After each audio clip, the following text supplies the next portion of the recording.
یہ ہیں بدلو کی نشریات۔ ناظرین، میں ہوں امتیاز عالم بدلو کی نشریات میں اپنے پروگرام بیانیہ کے ساتھ۔ آج 4 اپریل ہے اور ہم ذکر کر رہے ہیں 1979 کا 1979 کا۔ اس وقت رات کے 2 بجے ہیں اور بھٹو صاحب کو ان کے ڈیتھ سیل سے پھانسی گھاٹ کی طرف لے جایا جا رہا ہے۔ بھٹو صاحب نے سب چیزیں اپنی بیگم اور اپنی بیٹی کو آخری ملاقات میں دے دی تھی۔ صرف ایک کپڑوں کا جوڑا تھا، ایک سگار اور کافی۔ رات کے آخری پہر جب انہیں لے جایا جانے لگا تو انہوں نے کہا کہ مجھے ایک کپ کافی دو۔ ایک کپ کافی پیا اور سگار لگایا اور اپنے پاؤں پر چلتے ہوئے پھانسی گھاٹ کی طرف چلے گئے۔ پھر جب انہیں پھانسی گھاٹ پہ پھندا ان کے گلے میں ڈالا گیا تو انہوں نے کہا فنش اٹ۔ اس کا احوال وہ جو جیل سپرنٹینڈنٹ تھے، ایک کرنل صاحب تھے، انہوں نے ایک انٹرویو میں بہت تفصیل سے بیان کیا ہے، اس پہ کتاب بھی چھپ گئی ہے کہ جو کہتے ہیں، شاعر نے کہا تھا، جس شان سے کوئی مقتل کو گیا وہ شان سلامت رہتی ہے، کہ جان تو آنی جانی ہے اس جان کی تو بات نہیں۔ یہ بھٹو صاحب تھے، 42 سال ہو گئے ہیں انہیں شہید ہوئے۔ انہیں جس کیس میں پھانسی دی گئی اس کے چیف جسٹس اس عدالت نے بعد ازاں اعتراف جرم کیا کہ ہم دباؤ میں تھے، ہماری نوکریوں کا مسئلہ تھا۔ انہوں نے پاکستان کی امید کو اور پاکستان کے آئین کے خالق کو اور عوام کی آواز کو پھانسی چڑھا دیا۔ یہ ایک عدالتی قتل تھا، جسے تمام دنیا میں ایک عدالتی قتل کے طور پہ پیش کیا گیا۔ آج ہم بھٹو صاحب کی زندگی پہ بات کریں گے اور ان کی یہ برسی ہے اور ان کے احترام میں ہم سب لوگ غمزدہ ہیں، دکھ میں مبتلا ہیں۔ ہماری بھٹو صاحب سے بڑی لڑائی بھی رہی، ہمارا بھٹو صاحب کا بہت ساتھ بھی رہا، ہم نے بھٹو صاحب کی حمایت بھی بہت کی اور ہم نے بھٹو صاحب کی مخالفت بھی بہت کی، لیکن ہم یہ جانتے ہیں کہ بھٹو صاحب نے 73 کا آئین دیا، ٹوٹے ہوئے ملک کو دوبارہ سے جوڑا اور دوبارہ سے کھڑا کیا ایک نیا پاکستان بنانے کے لیے، جس میں ان کا دعویٰ تھا استحصال سے پاک معاشرے کا قیام۔ بھٹو صاحب نے بے شمار اصلاحات کی، انہوں نے سوشل سیکورٹی سسٹم لے کر آئے، لیبر اصلاحات کی، زرعی اصلاحات کی، اور انہوں نے عورتوں کے، بچوں کے حقوق کے لیے اور تعلیم کے لیے، صحت کے لیے اور بنیادی صنعت کا ڈھانچہ کھڑا تک کر دیا۔ بھٹو صاحب نے 5-6 سال میں انہوں نے پورے ملک کو ٹرن اراؤنڈ کر دیا اور ایک نئی امید بنی، لیکن ان کے خلاف نجی شعبے کے اور تاجر منڈی کے تاجر جو تھے اور ملا تاجر اور ملٹری الائنس ہوا اور عدلیہ کے ذریعے انہیں پھانسی لگا کر ان کا قتل کر دیا گیا۔ جب بھٹو صاحب کو دفنایا جا رہا تھا تو ان کا کوئی رشتہ دار، رات کی تاریکی میں انہیں دفن کیا گیا اور ان کا کوئی رشتہ دار تک موجود نہیں تھا۔ بےنظیر بھٹو کو اور محترمہ نصرت بھٹو کو، بیگم صاحبہ کو گھر بند کر دیا گیا تھا۔ آج بھٹو صاحب کی بات یاد بناتے ہوئے میرے ساتھ ہیں جناب ڈاکٹر خالد جاوید جان صاحب۔ آپ کئی کتابوں کے مصنف ہیں، یہ آپ دیکھ سکتے ہیں، عشق سلامت، آؤ مجھ کو مسلوب کرو، زندہ میں کوئی دیوانہ، اور ان کی یہ کتاب میں باغی ہوں، جس میں وہ نظم بھی لکھی گئی ہے، میں باغی ہوں اس دور کے رسم و رواجوں سے، ان تختوں سے، ان تاجوں سے۔ یہ بےنظیر بھٹو صاحبہ نے جو بعد ازاں شہید کر دی گئی، انہوں نے 1986 میں 6 اپریل کو جو جلسہ لاہور میں تاریخی جلسہ ہوا تھا، اس میں یہ نظم پڑھی تھی۔ تو میرے ساتھ ڈاکٹر جان صاحب ہیں، یہ بڑے ہنگامہ پرور دور سے گزرے جب ضیاء الحق کی آمریت تھی، راولپنڈی میڈیکل کالج میں پڑھتے تھے، ایگل کے لیڈر تھے، اور انہیں جب گرفتار کیا گیا کیونکہ وہ بیٹی اور بیٹا پڑھتے تھے جنرل ضیاء الحق کے، تو چونکہ یہ بہت ماشاء اللہ مخالف تھے تو انہیں اٹھایا گیا، ان کی ٹانگیں توڑ دی گئیں، ان کے بازو توڑ دیے گئے۔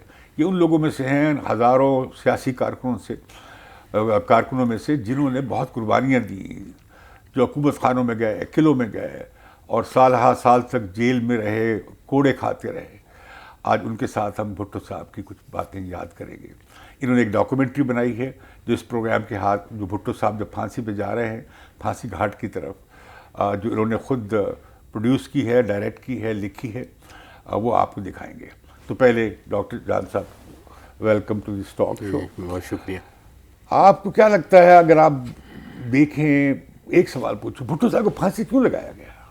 وہ ایک بڑے ذمہ دار تھے, وہ 1000 سال جنگ کے نعرے پہ آئے, بڑے کامپرس تھے, ایٹم بم کی بنیاد رکھی انہوں نے, اسلامی بلاک بھی بنا دیا, احمدیوں کو غیر مسلم بھی قرار دے دیا, جمعے کی چھٹی بھی کر دی, شراب پہ پابندی بھی لگا دی, اور اتنے انہوں نے سمجھوتے بھی کر لیے, لیکن انہیں پھانسی لگا دی. امتیاز صاحب, میں اس کا جواب اس طرح دوں گا کہ بعض اوقات کچھ صفات جو ہیں وہ بھی جرائم بن جاتی ہیں. نابیناؤں کی بستی میں بینا ہونا, دیداور ہونا, یا بونوں کی بستی میں کاداور ہونا, یہ جرم ہے. یہ تو بات ہے, بھٹو صاحب بہت بہت جینیس تھے. ہاں, اور یہ جرم تھا اس میں, اور میں نے اسی کے اوپر آپ کی ساری جو گفتگو ہے, اگر اس کو میں سمرائز کروں تو میں نے اس پہ ایک قطعہ لکھا ہوا تھا بھٹو صاحب کے بارے میں کہ تیرا بڑا تو جرم یہی تھا. وہ آپ کو جرم کا بھی پتہ چل جائے گا. کیا تیرا بڑا تو جرم یہی تھا, سب مٹی تھے تو سونا تھا, تیرے قد سے سب جلتے تھے, تیرا ہر دشمن بونا تھا. مختصراً یہ ہے کہ وہ اس سوسائٹی میں اتنے, یہ ہے انٹرنلی. اچھا, یہ دیکھیں, یہ بات غلط کہی جاتی ہے کہ بھٹو صاحب ایوب خان کی سیاست کے پتن سے پیدا ہوئے. یہ ٹھیک ہے کہ وزیر خارجہ تھے, لیکن بھٹو صاحب نے استعفیٰ دیا, ایوب خان کے خلاف تحریک چلائی, اور پھر اپنی پارٹی بنائی لاہور میں 1967 میں ڈاکٹر مبشر حسن کے گھر, اور پاکستان کے ترقی پسند لوگ, مڈل کلاس کے دانشور, ادیب, سب ان کے ساتھ شامل ہوئے, اور پھر روٹی کپڑا اور مکان کا نعرہ لگا, اور انہوں نے جاگیرداری ٹھا, اور جیڑا واوے وہی کھاوے, اور سوشلزم کے نعرے پہ اسی وقت دنیا بھر میں عوامی تحریک چل رہی تھی, عوامی ابھار آ رہے تھے. بھٹو صاحب سویکارنو, ناصر اور افریقہ کے جو لیڈرز تھے بہت سارے, جو کامپرس تھے اور نوبادیاتی نظام کے خلاف تھے, ایک پاپولزم کی لہر تھی, سوشلزم کی لہر تھی اس وقت دنیا میں. 1968 کا ابھار آیا. اب بھٹو صاحب کو اصل میں, بھٹو صاحب راتوں رات پارٹی بنا کے پاپولر لیڈر نہیں بن گئے, بلکہ وہ آپ کو یاد ہوگا راولپنڈی سے جب تحریک شروع ہوئی تو وہ پھر پوری عوامی لہر کے ساتھ بھٹو کا نام منسوب ہو گیا, اور وہ لیڈر بن گئے, اور عوام کی امیجینیشن کو انہوں نے کیپچر کر لیا. یہ جو بھٹو صاحب کی طلسماتی شخصیت تھی, کیریزمیٹک, لاکھوں کا جلسہ ہے, لوگ سن رہے ہیں, اور پھر جس طرح والہانہ طریقے سے استقبال کر رہے ہیں, پوری رات دن, کئی دن لوگ سڑکوں میں بیٹھے رہتے تھے ان کے انتظار میں. آپ کیسے دیکھتے ہیں کہ بھٹو کی عوامی سیاست کو؟ دیکھیں, یہ جو آپ نے پہلے بات کی ہے نا کہ جو لوگ کہتے ہیں کہ وہ پروڈکٹ تھے ایوب خان کے یا ماشاء اللہ کے, جزوی طور پہ جو حقائق ہیں ان سے ہمیں صرف نظر نہیں کر سکتے. جزوی طور پر یہ بات ٹھیک ہے, لیکن مجھے یہ بتائیں کہ اگر آپ کی سیاست کے دروازوں پر جرنیلوں کو پہرے ہوں تو کس طرح داخل ہوا جا سکتا ہے؟ یہ ان لوگوں کے لیے بڑی شرم کی بات ہے جو یہ کہتے ہیں کہ یہ فلاں کا پروڈکٹ ہے. ان کے لیے شرم کی بات ہے کہ وہ پروڈکٹ, وہ دروازے کا پہرا کیوں نہیں ہٹا. یہ علیحدہ بات. ہاں, جہاں تک بھٹو صاحب کا آپ تلک آئے, ظاہر ہے ہمارے ہاں ہمیشہ یہی رہا ہے, لیکن آنے کے بعد پھر انہوں نے جو کچھ کیا, ان کی اور دوسرے جو ڈکٹیٹروں کے ذریعے آئے ہیں ان میں فرق یہی ہے کہ میاں نواز شریف صاحب جنرل ضیاء کے 20 سال تک بعد بھی کہتے رہے ہیں کہ میں جنرل ضیاء کو, انہوں نے کبھی کچھ, جب تک کہ پرویز مشرف نہیں آیا. لیکن بھٹو صاحب نے اپنا کفارہ یعنی مارشل لا کے تھرو آنے کا اسی وقت ادا کر دیا, اسی حکومت کے اندر رہ کے, اسی بندے کے خلاف جدوجہد کر کے, اسی کے ہاتھوں تکلیفیں سہ کے. یہ فرق تھا, اور اس لیے لوگ ان کو پسند کرتے تھے. کیونکہ ہو سکتا ہے کہ اگر بھٹو صاحب اس زمانے میں 58 میں اگر پالیٹکس کے اندر نہ آئے ہوتے تو ان کی یہ ساری جو کرشماتی یا طلسماتی شخصیت ہے اس کا مظاہرہ نہ ہو مجھے یاد ہے کہ بھٹو صاحب جب ریل سے لاہور پہنچے, میں نے وہ ان کا بھی استقبال دیکھا جب وہ استعفیٰ دے کر کچھ ایسا خاموش, خوف, ایسا جلوس, جلسہ اور جذبہ. جب پھر وہاں سے مال تک آئے, پھر بھٹو صاحب نے خطاب کیا. اسی طرح یہ ہوا کہ جب آپ دیکھیے کہ بھٹو صاحب جب حکومت سے بھی گرا دیے گئے تو ان کی ضمانت ہو گئی تھی, جی, اور وہ لاہور آئے تھے. لوگ بی بی کے 6 اپریل کو یاد کرتے ہیں, انہیں وہ یاد نہیں جب ایئرپورٹ پہ رہا ہو کہ جو ایئرپورٹ پہ ان کا استقبال ہوا تھا. آخر یہ کیا وجہ ہے کہ کیا یہ بات تھی کہ کسانوں کو جو انہوں نے جیڑا بابے کھابے کا نعرہ دیا اور زمین کسان کی کا نعرہ دیا, امتیاز صاحب دیکھیں اس سے تبدیلی آئی؟ مزدور کی بات کر کے جو زبان دی انہوں نے غریب لوگوں کو. جی میں وہی عرض کرنے لگا ہوں. تاریخ 2 طرح کے لوگوں کو کبھی فراموش نہیں کر سکتی. ایک وہ جو بانی ہوتے ہیں کسی بھی چیز کے, اور ایک وہ جو ریفارمر ہوتے ہیں.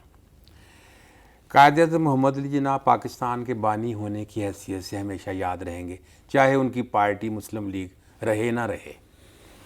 اسی طرح ذوالفقار علی بھٹو پاکستان کی سیاست میں ایک ریفارمر کی حیثیت سے, جنہوں نے پاکستان کی سیاست کا بھی نقشہ تبدیل کیا, اس کو ڈرائنگ روموں سے نکال کر گلیوں بازاروں میں لے کر آئے. اور اس وقت میں جب کہ ساری دنیا بچے کھچے پاکستان یعنی مغربی پاکستان جو جنگ کے بعد رہ گیا تھا اس کے مستقبل سے مایوس ہو چکی تھی, کیونکہ آپ ملک ٹوٹتا ہے تو باقی کے وفاق کے حصوں کو بچانا مشکل ہو جاتا ہے. لیکن ہم اور آپ اس وقت کے شاہد ہیں کہ کس طرح دن رات انہوں نے محنت کی, اور پاکستان جو کہ 25 سال تک آئین نہیں بنا سکا تھا, اس کو 2 آئین دیے, ایک عبوری آئین دیا اور اس کے بعد پھر ایک مستقل آئین. تو ایک ایسا شخص جب بھی پاکستان کا نام آئے گا, آئین کا ذکر ہوگا, آئین کا ذکر ہوگا تو بھٹو کو نہیں بولا جا سکتا. آپ جس چیز پہ آپ بہت خود مختاری کا معاملہ طے ہوا. دیکھیں, آئین کا بن جانا بذات خود ایک بہت بڑی بات تھی. باقی آئین کے اندر جو ترامیم ہوتی ہیں وہ ساری زندگی ہوتی رہتی ہیں. لیکن کیا آپ نہیں سمجھتے کہ ایک طرف تو ہم دیکھتے ہیں کہ بھٹو صاحب نے سیاست کو ڈرائنگ روموں سے اور سازشی محلوں سے نکال کر سڑکوں پر لے آئے اور سیاست کو عوامی بنایا. جی مجھے جو بات سمجھ آتی ہے کہ بھٹو صاحب کو پھانسی لگانے کی, کہ بھٹو صاحب نے سیاست کا دائرہ عمل ہی بدل دیا. جی مطلب عوام کو حاکمیت کا شعور دے دیا اور پالیٹکس عوام میں چلی گئی. اس سے پہلے کیا تھا, وزیر اعظم کو اٹھاتے تھے کان سے پکڑ کے نکال دیتے تھے, دوسرے کو لے آتے تھے پھر نکال دیتے تھے. یہ ایک میوزیکل چیئر گیم چلتا. بھٹو صاحب نے عوامی بنا دیا. بڑے بڑے جاگیردار, خان, ملک, چودھری سب ٹھا ہو گئے اس الیکشن میں. غریب لوگوں نے جنہیں ٹکٹ دیا تھا کوئی جانتے بھی نہیں تھے, کھمبے تک کو ووٹ دے دیا. یہ تھا پاپولر پالیٹکس کا. میں سمجھتا ہوں اس جن کو مارنے کے لیے, اس امید کو مارنے کے لیے بھٹو صاحب کو پھانسی دی گئی. ان کا اگر کوئی جرم تھا تو وہ یہ ایک تھا کہ انہوں نے عوامی اویئرنیس دی اور سیاست کو وہ عوام میں لے گئے. بالکل آپ صحیح وجہ فرماتے ہیں, کیونکہ ایک تو یہ بڑی بنیادی وجہ بنی تھی. پھر وہی جس طرح میں نے عرض کیا کہ جب ایک چھوٹے ملک کا بڑا سربراہ ہوتا ہے, یا ہم یہ کہہ لیں کہ بونوں کے اندر ایک قاداور ہوتا ہے, اس کی خوبیاں اس طرح خامیاں بنتی ہیں کہ ان کی شکل میں جو اس وقت کا سامراج تھا, جو ہمیں ہمیشہ سے ہمارے ملک کے اندر فیصلے کرواتا رہا, اس کو بھی خطرہ محسوس ہو رہا تھا کہ ایک ایسا شخص اگر برسر اقتدار رہا جو پاکستان کو ہمارے چنگل سے یا ہمارے عزائم جو ہم چاہتے ہیں ان کے راستے میں رکاوٹ بن سکتا ہے. کیونکہ آپ جانتے ہیں کہ اس ٹائم پہ اس تاریخ کا جو ہماری تاریخ ہے اس کو تبدیل کرنے کا بہت بڑا کھیل کھیلا جا رہا تھا سوویت یونین اور ویسٹ کے درمیان, اور وہ ان کے لیے تو زندگی موت کا سوال تھا جو یہ کھیل رہے تھے. بھٹو صاحب اس میں بھی وہ آئے, اس میں بھی ان کو نظر آتا تھا یہ شخص ضیاء الحق کو تو خریدا جا سکتا ہے, لیکن ذوالفقار علی بھٹو جو ایک سیاسی ذہن کا آدمی ہے وہ اپنے ملک کو ایک خاص حد تک کے سے زیادہ آگ میں نہیں پھینک سکتا. کتنے سیاستدان ہیں جن کی نظر تاریخ پہ یہ ہو کہ مجھے تاریخ کیسے یاد رکھے. انہوں نے کہا, آپ کو یاد ہے انہوں نے اپنی جیل کی کوٹری سے کہا, ہاں, اس میں انہوں نے جو لکھا کہ میں نہیں چاہتا کہ میں تاریخ کے ہاتھوں مارا جاؤں, میں اس سے بہتر ہے کسی فوجی حکومت کے ہاتھوں. اب تو کہتے ہیں کہ ہم نے بچا لیا اور ہم لاشیں ہمیں زندہ لیڈر چاہیے, شہادت نہیں چاہیے. اب تو پولیمکس ہی ہو رہی ہے. آپ دیکھیں شہادت جو ہے میں ایک, حالانکہ یہ بھٹو صاحب کے لیے مجھے معلوم ہے کہ یاسر عرفات اور شاہ فیصل تو نہیں شہید ہو گئے تھے. بھٹو صاحب کو کافی عرب ملک بھی, قذافی اور دوسرے کافی تیار پریشر بلڈ کر رہے تھے. رہائی مل سکتی تھی، شاید آفر بھی ہوئی تھی کہ اتنے سال کے لیے چلے جائیں، اور قذافی نے یہ تک کہہ دیا تھا کہ میرے پاس آ جائے، لیکن بھٹو صاحب نہیں گئے. ایک طرف یہ بات ہے. پھر آپ دیکھیں نا، میں ایک اور چیز حیران ہوتا ہوں کہ ہمارا جو قومی سلامتی کا پیراڈائم ہے جو آج تک چل رہا ہے وہ بھٹو صاحب نے بنایا. مجھے اس سے شدید اختلاف ہے. 1000 سال کی جنگ بھارت سے بھٹو صاحب نے بنایا. Anti India, atom bomb Bhutto صاحب نے بنایا. چین سے دوستی کی بنیاد جو آج سی پیک ہے یہ اسی کا شاخسانہ ہے. اسلامی بلاک، مسلم دوسری جو اسلامی کانفرنس لاہور میں جان تب پڑی جب بھٹو اس کے چیئرمین بنے. تو ایک طرف تو ہم یہ دیکھتے ہیں کہ بھٹو نے پھر اسی اسٹیبلشمنٹ نے اسے پھانسی لگا دی ہے. دیکھیں، میں آپ کو ایک چیز، میں نے بہت لکھا بھی اس پہ اور آپ ایگری کریں گے. اور بھٹو صاحب کے جو پسندیدگی کی ایک جو وجہ ہے لوگوں کے اندر ایک اور ہے کہ میرے خیال میں پاکستان کی پوری سیاسی تاریخ میں کسی سیاستدان نے اگر کچھ دیر انڈیپینڈنٹ ہو کر کام کیا ہے اداروں کے اثرات سے تو وہ ذوالفقار علی بھٹو تھا. واحد با اختیار وزیر اعظم ہوتے ورا اسی لیے آئین بن گیا، اس لیے باقی کی ریفارمز ہو گئی. اور اس وقت وہ قوتیں صدمے میں تھیں جو پاکستان کو اپنی جاگیر سمجھتی ہیں. جیسے ہی وہ اس شوق سے اٹھی ہیں، ان کے دوران بھی 2 مرتبہ ان کے خلاف اٹیمپٹ ہوئی ہے کو کی، آپ کو پتہ ہوگا، جو فیل ہو گئی. جیسے ہی وہ قوتیں جن کو کہ سہارا دینا، جن کو کہ پالنا ہم اپنے خون سے پالتے ہیں، ضروری بھی ہوتا ہے سارے ملکوں کے لیے. اور بھٹو صاحب نے ان پہ بہت بڑے احسانات کیے. کس طرح 90,000 قیدی آئے، ہمارا 5,500 مربع میل علاقہ، اور نئے اسلحہ آیا. مطلب ایک مرتبہ پھر سے ان اداروں کو مضبوط کیا. تو جب وہ ہوش سے ان کو ہوش آئی، وہ اس مدہوشی کے عالم سے نکلے، تب تک وہ آئین تو بنا چکے تھے، پاکستان کو ایک زندگی دے چکے تھے، لیکن اپنی زندگی ہار گئے. لیکن بھٹو صاحب نے سیٹو سینٹر چھوڑا، کامن ویلتھ سے نکل گئے، سامراج دشمنی کا نعرہ لگایا. جب وہ خط لے کے آیا، آپ کو یاد ہوگا جب آخری اسمبلی میں کہ آخری دنوں میں وہ ایک خط لے کر راجہ بازار پہنچے تھے، ان کے وزیر خارجہ انہیں کسنگر کا خط، جس میں انہیں مثال بنا کر پھر بھٹو صاحب نے کہا تھا کہ ہم جو صحرا کے لوگ ہیں ہماری یادداشت بہت ہوتی ہے. بالکل. تو میں نے اسی حوالے سے، اگر آپ قطع کلامی کر رہا ہوں، ایک شعر لکھا تھا اور وہ میرے ذہن میں بھٹو صاحب ہی تھے. اور وہی نا، جان دینا کوئی آسان کام نہیں، ورنہ مر تو سارے جاتے ہیں لیکن جان دینا اور بات ہے کہ کاندھے پہ تو ہر شخص لیے پھرتا ہے سر کو، کاندھے پہ تو ہر شخص لیے پھرتا ہے سر کو، سردار وہی ہے کہ جو سردار پہ لائے. واہ واہ واہ واہ. یہ بہت رومانٹک بات نہیں ہو گئی؟ اب تو لوگ اس بڑی رومانٹک بات کہتے ہیں. اور اس کو کہنا ہے یہ، اور بھٹو ایک طرح سے انقلاب کو رومانس، دیکھو بھٹو صاحب کہتے تھے کہ میں ایک شاعر ہوں، یعنی وہ اپنے وجود کے اندر، اپنی شخصیت کے لحاظ سے ان کے اندر ایک رومانس تھا، اور رومانس کرنے والا ہی ایڈونچر کر سکتا ہے. اب آپ دیکھیں نا کہ بھٹو صاحب میں اتنی کریٹیوٹی تھی. فیض صاحب کو انہوں نے کہا لاہور میں میوزک لائبریری بن گئی. فیض صاحب سے انہوں نے یہ نیشنل یا آپ کی کونسل، نیشنل آرٹ کونسل بنی. فیض صاحب کو اپنے کیا ہے فلموں کا جو نیفڈیک، وہ نیفڈیک بنایا. پھر انہوں نے صفدر بھی جیسے لوگوں سے کہا کہ تم بناؤ ایک موبائل تھیٹر بناؤ، میں تمہیں پیسے دیتا ہوں، گاڑیاں لو، اور تمام ملک دیکھیں ان 5 سالوں کے اندر، کون سا شعبہ ہے، جیسے ابھی 3 سالوں میں ہم سوچ رہے ہیں نا کہ کون سا شعبہ ہے جس میں کوئی کام ہوا ہے. میں حیران ہوا. ہاں آپ دیکھیں ان 5 سالوں میں کون سا شعبہ تھا جس میں کام نہیں ہوا. آپ دیکھیں نا، یہ آپ کی قاسم پورٹ، آپ کا اسٹیل ملز، آپ کی ہیوی میکینیکل کمپلیکس، آپ کی ٹول مشین فیکٹری، آپ کی ساری کھاد فیکٹریز، یونیورسٹیز جتنی بھٹو صاحب نے بنائی، میڈیکل کالج جس کی بنیاد پہ ہم اب آنکھیں دکھاتے ہیں دوسروں کو یا پراؤڈ فیل کرتے ہیں، آپ کا ایٹم بم، اس کو بنانے والے کو تو آپ نے پھانسی لگا دیا جیسے اس نے جرم کیا تھا. یہ جرم تھا اس کا.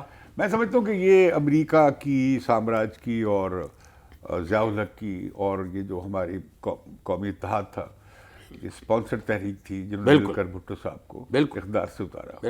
اور اتارا اس لیے گیا تھا، اب وہ ضیاء الحق کہتا تھا قبر ایک ہے امیدوار 2 ہیں. لیکن شاید بھٹو صاحب کو جب اتار بھی دی گیا تھا تو وہ سر کہہ کے بلا رہا تھا جب میری ملاقات تھی، اور بھٹو صاحب نے اس پہ بہت ناراضگی کا اظہار کیا کہ تم نے آئین توڑا ہے اور میں تمہیں ذمہ دار قرار دوں گا۔ مجھے یاد ہے کہ ہم جہانگیر بدر مرحوم اور عارف اقبال بھٹی اور ایک وہ ہمارے نوجوان وکیل ہوتے تھے میاں جہانگیر، ہم پریس کلب میں بیٹھے تھے لاہور، تو مارشل لگ گیا، تو رات گئے ہم بات کر رہے تھے تو مجھے کہنے لگے جہانگیر بدر بھٹو صاحب نے اپیل لوایا تاکہ پی این اے دی ہوا خارج ہو جائے۔ میں کہا تمہارا دماغ خراب ہے، یہ بھٹو صاحب نے نہیں لگوایا، یہ بھٹو صاحب کے خلاف ہوا ہے، اور اب کہ شاید ہم یہاں سے جائیں تو شاید مل ہی نہ سکے، اور آپ کو بتاؤں حیرت کی بات کہ ہم نہ مل سکے، ہم پھر جیلوں میں چلے گئے 5 سال، جہانگیر بدر بھی لمبی جیل، میاں جہانگیر تو بیچارہ 7 سال رہا، میں 5 سال رہا ضیاء الحق کی جیل میں۔ تو بھٹو صاحب کی اصل میں جو پرابلم کیا ہوا، بھٹو صاحب کی لیفٹ سے لڑائی ہو گئی، انہوں نے مزدور تحریک کو مارنا شروع کر دیا، لیفٹسٹ کو مارنا شروع کر دیا، ہماری بھی بڑی پٹائی ہوئی۔ پھر یہ ہوا کہ انہوں نے رائٹ ونگ کو اپیز کرنا شروع کر دیا، وہ اچھلے چلے گئے مولانا مودودی کے پاس کہ شاید رائٹ ونگ کو اپیز کرنے سے، اور انہوں نے جمعے کی چھٹی کر دی، اور یہ ساری دوسری باتیں اسلامسٹ لابی کو انہوں نے خوش کرنے کی کوشش کی، لیکن پھر بھی اسلامسٹ لابی ان سے خوش نہ ہوئی کہ بھٹو صاحب نے تو معاشرے میں فساد پیدا کر دیا ہے، فکری انتشار پیدا کر دیا ہے۔ فکری انتشار کیا تھا کہ جی پروگریسو سوچ آ گئی پہلی بار، اور کنزرویٹو سوچ کو ڈیفیٹ ہو گئی میس لیول پہ۔ لوگوں نے سوشلزم کو ایک متبادل کے طور پر، لاکھوں کروڑوں لوگوں نے ڈیبیٹ ہوئی اس ملک میں، انہوں نے ایکسیپٹ کر لیا۔ تو میں سمجھتا ہوں پھر ایک اور ان کی میں سمجھتا ہوں کہ جو ان کا نیب سے جھگڑا ہوا، جی، جب انہوں نے بلوچستان کی حکومت توڑی گئی یا توڑوائی گئی، اس میں شاید شہران کا ہاتھ بھی تھا، فوج کا ہاتھ بھی تھا، پھر مفتی محبوب نے ریزائن کر دیا۔ میں سمجھتا ہوں کہ نیب کا اور پیپلز پارٹی کے اتحاد ٹوٹنے کا سے جمہوری فرنٹ جس نے 73 کا آئین بنایا تھا وہ کمزور پڑ گیا۔ جی جی بالکل، اس سے ضیاء الحق نے فائدہ اٹھایا۔ جی جی، اور پھر ایک طویل رات مارشل لاء کی، لوگوں نے مارشل لاء کی وہ طویل رات نہیں دیکھی، لوگوں نے تو صرف مشرف کا وہ تو کچھ بھی نہیں ایک لبرل سا مارشل لاء وہ تو دیکھا۔ کچھ بھی نہیں تھا، کچھ بھی نہیں تھا۔ تو ناظرین یہ تو تھی بھٹو صاحب کی بات، ہم کرتے چلے جائیں تو بس وقت اس میں بہت حائل ہو رہا ہے۔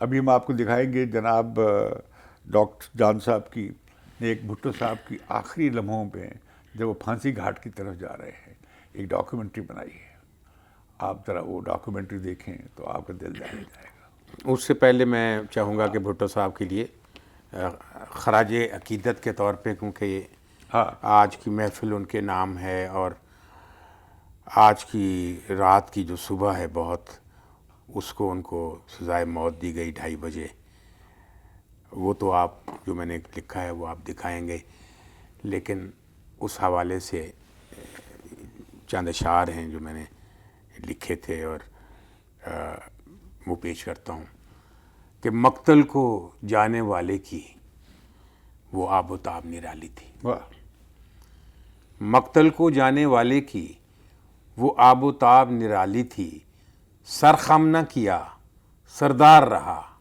کیا عظمت ملنے والی تھی، وہ شخص جیے گا تابہ ابد، وہ جسم اگرچہ فانی ہے، وہ ہم میں نہیں ہے آج مگر وہ اپنے کل کا بانی ہے، اس بہتے خون کی سرخی سے ایک نیا سویرا ابھرے گا، اب دار پہ تو انسان چڑھا کل دار سے عیسیٰ اترے گا، ایک شخص کے سر کے بدلے میں، ایک شخص کے سر کے بدلے میں۔ یہ تھی ڈاکٹر جان صاحب کی نظم بھٹو صاحب کے لیے ہدیہ تبریک۔ اب آپ ڈاکٹر جان صاحب ہی کی بنائی ہوئی ڈاکیومنٹری بھٹو صاحب کی آخر رات اور قید خانے سے پھانسی گھاٹ تک کا ان کا سفر کمنٹری کے ساتھ ملاحظہ کیجیے۔ مجھے اجازت دیجیے۔ یہ 3 اور 4 اپریل 1979 کی درمیانی شب کا ذکر ہے۔ یہ وہ رات تھی جب پاکستانی قوم کے مقدر کو تاریکی میں غرق کر دیا گیا۔ اس رات آمریت کے اندھیروں نے جمہوریت کے سورج کو نگل لیا۔ ان آنکھوں کو ہمیشہ کے لیے موت کی نیند سلا دیا گیا جو ہمارے مستقبل کے سہانے سپنے دیکھتی تھی۔ اس زبان کو خاموش کر دیا گیا جس نے صدیوں سے مسلے اور کچلے ہوئے بے زبان لوگوں کو پھر سے زبان عطا کی تھی۔ جناب ذوالفقار علی بھٹو کو جس مقدمہ قتل میں موت کی سزا سنائی گئی اسے دنیا کے نامور قانون دانوں نے عدالتی قتل سے تعبیر کیا ہے۔ قتل کی اس رات جب جناب ذوالفقار علی بھٹو کو تختہ دار کی طرف لے جایا جا رہا تھا تو ان کی آنکھوں میں یقیناً یادوں کی وہ شمعیں روشن ہو گئی ہوں گی جس میں ان کی سیاسی زندگی کے 20 سال جگمگا رہے ہوں گے۔ اگرچہ نفرت اور کینے کی آندھیوں نے وہ شمعیں تو بجھا دی لیکن وہ اس کی روشنی کو نہ مٹا سکی۔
مقتل کی جانب جب تو نے پہلا قدم اٹھایا ہوگا، کیسا وہ ایک لمحہ ہوگا، کیسا منظر چھایا ہوگا۔ رات کی گہری تاریکی میں ہر جانب سناٹا ہوگا، وقت کی نبضیں رکتی ہوں گی، لمحہ لمحہ ٹھہرا ہوگا۔ تیری جیل کے سارے ساتھی سلاخوں سے لپٹے ہوں گے، تیری جانب دیکھ کے ان کے سینے کٹتے پھٹتے ہوں گے۔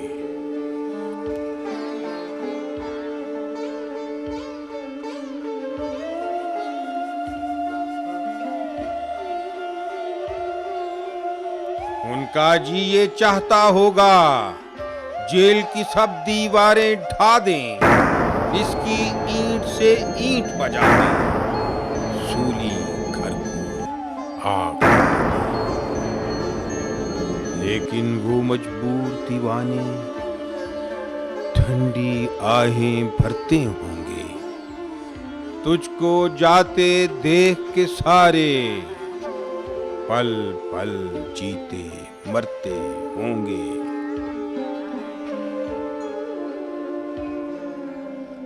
تو نے پھر جب ان کی جانب بے بس ہو کر دیکھا ہوگا، کیسے پھر وہ تڑپے ہوں گے، سارا مقتل چیخا ہوگا۔ ہم کو چھوڑ کے یوں نہ جا تو، مزدوروں کے پیارے بھٹو، تیری خاطر ہم مر جائیں،